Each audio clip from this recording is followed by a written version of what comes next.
the noisy, the boisterous, the vociferous, and certainly the uncollected Bobby Heenan, along with the wrestler, of course, from Albuquerque, New Mexico, 265 pounds, Blackjack Lanza.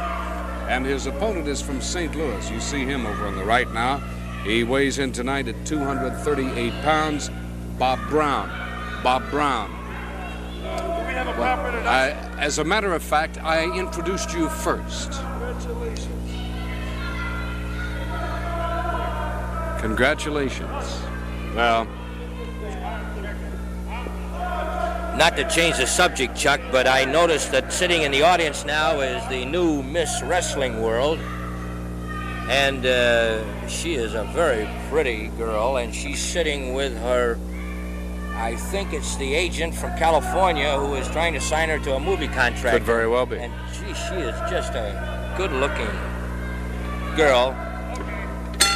She was the contestant from Denver, incidentally. Oh, yes. I see. The Mile High City, isn't it? That's right. Yes. Well, she was the contestant from Denver, and I must admit that this will be my first opportunity to see her, and maybe we'll be able to talk to her later on. All right, fine. Lanza immediately on Brown, takes him down with the front face. And it's a choke. He's on the throat. Mediate immediately sees it and counts him off. Brown goes behind into a hammerlock, and not for long as the trip takes him right off his feet. And both men in the ropes. Lanza breaking at the count of 3 seems somewhat conventional, although you must remember that a count of 5 is disqualification.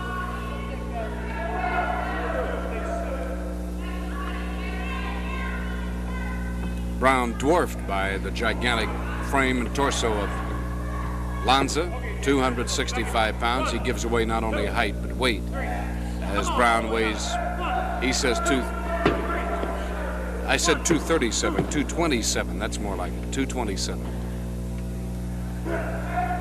Brown tries to go under again, take him into a hammerlock, but this time Lanza's waiting for him. Now takes the rope around the neck, releases at the count of 2.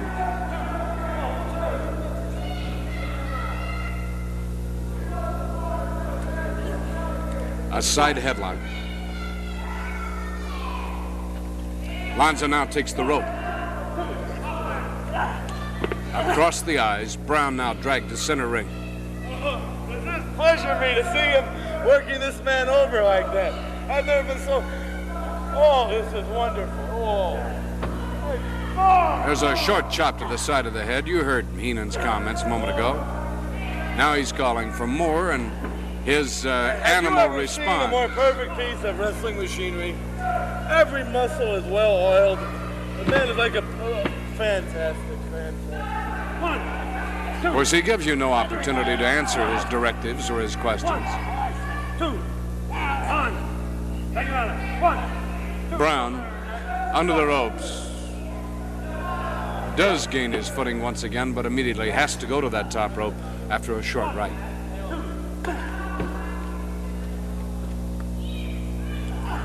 And now Brown has a rope burn across his right shoulder, become very, very apparent to you as he turns. Gets away from the camera at the moment, but as he turns, you'll see that rope burn. There it is, right across the shoulder.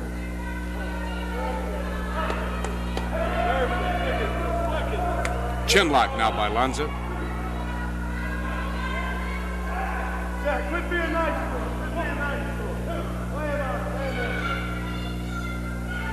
This man's ruthless tactics do not go unnoticed by officials of championship wrestling. And I think Bob Luce reminded you once before. Ooh, now that is legal. That is legal. Don't make light of that. And again, oh, and he caught him. This time caught him right in the midsection. Just pathetic. Right in the middle. But off the rope, look out. The way this guy's gone into the ropes tonight, this mat and ring may not stand up very long, biting at the eye and the nose right now. The commission, as I was saying, certainly is evaluating all this. When action will come, I don't know. Ooh, what did you have?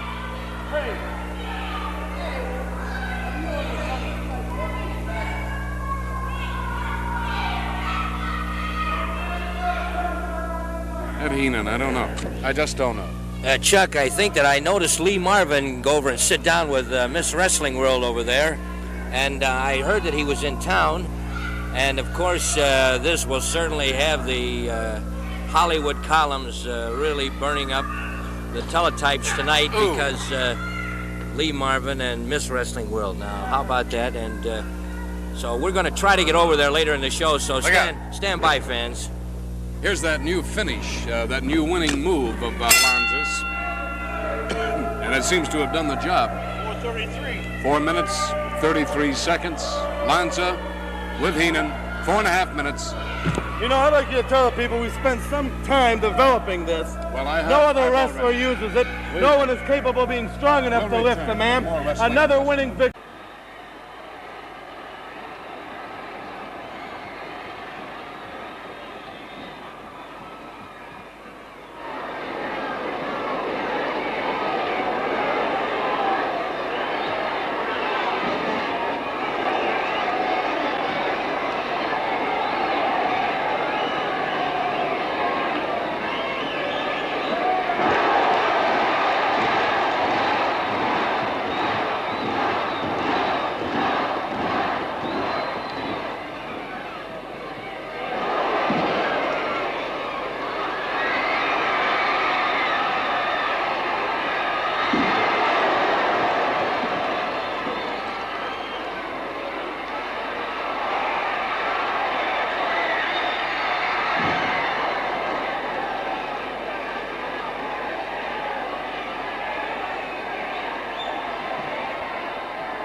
Power. I don't think he's talking about his gray matter. He's a little bit demented at times, but I'll say this, he's a great competitor. But again, he has really abused the wrestling privilege. I know he learned to wrestle just like this fellow Heinemi did, but again, he doesn't resort to wrestling. He doesn't use wrestling. He resorts to many other things. And foul tactics sometimes get a little bit old. I've got to agree with you there, Lou Thez. Bulldog Brower, in the many matches that I've seen him in across the years, I have never seen him use too many a wrestling hold, but I'll tell you, as far as a brute force individual, a violence man, he is one of the best. And right now, he's taking out his punishment on young Eddie Dean out of Columbia, South Carolina, a brand new rookie to the IWA. You know, when I was wrestling in Toronto years ago, I got in there one time and I discovered I was booked with Bulldog Brower. And normally I wasn't apprehensive about wrestling anyone because I was always in decent condition, Ron. But this fellow really took me to task. And I've really respected him a great deal since then. I think the Bulldog Brower had me interrupting, Lou, but he just yanked half the hair out of the head of Eddie Dean. That is unbelievable. I'm telling you, this guy's crazy tonight. Bulldog Brower hammering Eddie Dean, a young. Well, there he goes. I'll tell you, Eddie Dean right now in possibly one of the worst positions of his young career. A backbreaker. Dick the Bulldog Brower with the backbreaker, and Brower does not pin his man. A typical tactic, Lou Thez, you've seen 1,000 times. Well, I think this fellow really is demented. I think he's ready for the booby hatch because I think he gets his kicks by abusing these people. The running body slam of Bulldog Browers, and the match is over. The match is over. Dick the Bulldog Brower. An athlete, but not a man. Winning the match with his running body slam. Brower, he's not content yet. Not only does he want to hurt the young man, he's already pinned him. He's continuing. Referee Mike Ray ordering Brower to knock it off, and Brower is not doing it. Brower is continuing to punish Referee Mike Ray. This fellow Brower really needs a lesson. He certainly does. Wait a minute now, we've got a bit of intervention here coming from the former Crystal Perez Watley. Crystal Perez, here he comes. He's hammering away at Dick the Bulldog Brower. A big drop kick by Crystal Perez. Wait a minute now, Brower taking over. Grabbing Perez Watley, he's out on the floor. Out of the action. Brower going completely crazy here. Still working on young Eddie Dean. Luis Martinez. Lopez. Take care of him, Louis. Louis is Out of control now. Here comes Louis. Could be able to do Martinez. something for him. Here goes Louis. Going to take over on Brower. Go get him, Louis. Brower, wait a minute. Brower driving Luis Martinez through the floor. I've never seen anything like this before. Wait a minute. Here we go, fans. Now we're going to see some action. Johnny Powers back after a long injury by Dick the Bulldog Brower. And I tell you, pandemonium is broken loose inside this ring. Throwing him into the ropes. A big smash to the side of the forehead. Johnny Powers, who was put into the hospital by this man, Bulldog Brower, is enacting a wee bit, pardon me, of revenge. Bulldog Brower, he's stunned right now, and Powers has got him exactly where he wants him. Wait a minute, Johnny Powers, his famous $1,000 power lock. Ladies and gentlemen, we'll be back with more National Championship Wrestling after this timeout. Ladies and gentlemen, back with more International Championship Wrestling. Pandemonium is broken loose right now. Bulldog Brower, Come on, let's get that and get out of the here. IWA North American champion, on the receiving end. What's the matter with that? What's the matter? What's the matter with that maniac? What's the matter with that power? Where'd that Powers come in? My man, that's he's trying to break my leg. Powers trying to break my leg. I'm trying to get Powers. You better get my belt. He's trying to break my leg. There outside, he's giving him a count, he's telling him to get back in the ring. Waldo Von Erich got in after a terrific atomic drop by the Golden Greek that knocked him outside the ring. And when Spiros went out to follow up the attack, that's when he was viciously attacked by the vicious German Waldo Von Erich. Spiros are in the Golden Greek and Waldo Von Erich. This has been a bruising, brawling match. You can feel the hate when these two men are in the ring. The German and the Greek champion, and he cut his head wide open. The blood is flowing with a cut over the head of the Golden Greek Spiros Arian, and Waldo Von Erich is in for the kill now, booting away, putting in the German boots on the Golden Greek Spiros Arian, and his face is a mess. The blood trickles down over his forehead into his eyes. He smashes his head against the turnbuckle. He smashes him in again. Got a full Nelson on him, smacks him into the turnbuckle again, holding his head in there. But Spiros goes down. He went backwards, knocked Eddie Swan over. Eddie Swan is over. Spiros is the first one, crawling over to the edge of the ropes. He's coming over there now. He's over at the ropes. Waldo Von Erich is following him after with Spiros out on the apron of the ring. Waldo Von Erich is coming in now, trying to get a Spiros. He's banging him in down. You can see the blood pouring down his face. As Waldo, there he comes in with a hard right to the jaw.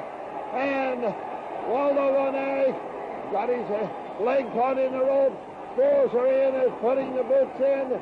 He puts the boots in. He's really putting them in, getting his own back and one to go on with. And the crowd is going wild at Festival Hall as Spiros literally pours it on. He brings him over. He comes in with a knee drop. He covers in. 1, 2, 3. And Eddie Swan gives him the count of 3.